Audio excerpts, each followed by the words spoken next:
Welcome back to The Road Show. This morning in The Buzz, have you ever wondered what the true secret to true happiness is? Well, scientists say they now know, listen to this, who the happiest man in the world is. How do you figure this out? Okay, Patrick. Right now, sitting right here with you two right now. Oh, that's nice. I mean, what could be better? And you're so sarcastic. You're laying it on thick. We're talking about happiness, not sarcasm. Okay. But anyway, after conducting MRI scans and other tests, researchers found, okay, listen to this, 60-year-old atthieu Ricard. Am I saying that correctly? Sounds good to me. Oui, oui. He's a French academic turned Buddhist monk, and he has astonishing mind control and upbeat impulses in his brain that are off the scale. And they have deemed him the happiest man in the world. And now he's sharing his secrets to make the world a happier place. This just makes me mad hearing about this guy. Right, we're two Rhode Islanders get grumpy about it. Anyway, according to Ricard... I want to know the tips. I want to know the secret here. He says that it's a skill that can be learned. Okay. Here are his tips. Okay. Now, I have to tell you that I love reading these like self-help, make yourself happy and calm kind of books. Right. So a lot of these I've heard before. But his first tip is meditation. And he says one of the things about meditation that is so great is you teach yourself to sort of block out the negativity. You know, you move those awful thoughts out of your mind. It's tough to do with two kids at home, but yeah, what's next? But it's okay. Don't be a pushover. Because you don't like to be felt, taken advantage Pushed around, of. sure. Right. Yeah. Right. All right. Don't worry about being sad. I love this one, Michelle. Yep. Do you know the beauty of a good cathartic cry? Oh, yes. I Girls, love it. Women know it, right?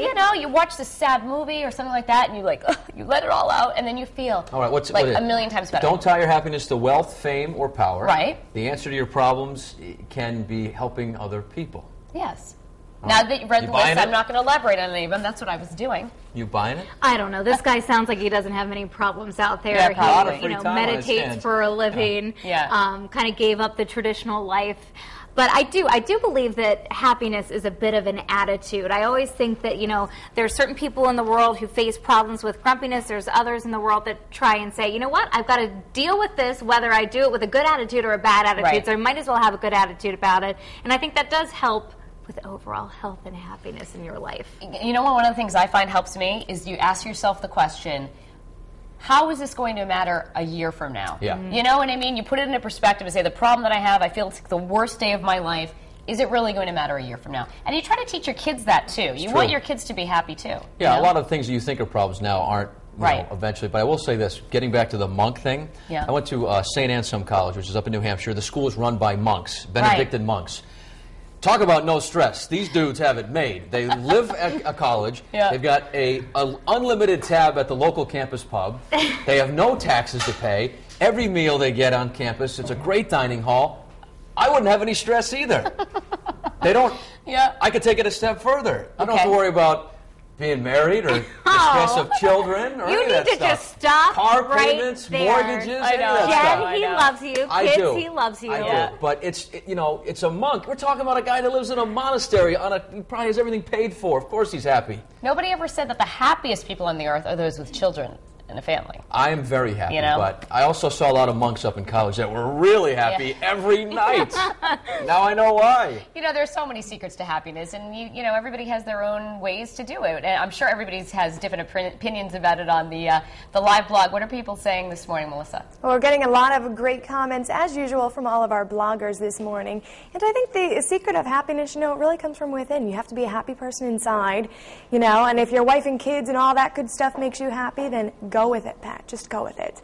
But anyhow, I'm here in the New England Tech Center, live blogging on foxprovidence.com. So let's see what some of our bloggers have to say this morning. Anthony says, if she's happy, you're happy. And I think that's what Teresa Judice said. Happy wifey, happy lifey. Sully says, everyday pleasantries are underrated. Show everyone some love and watch it grow. And Tripp says, I'm a pretty happy guy, and I really do everything in the poll except mediate.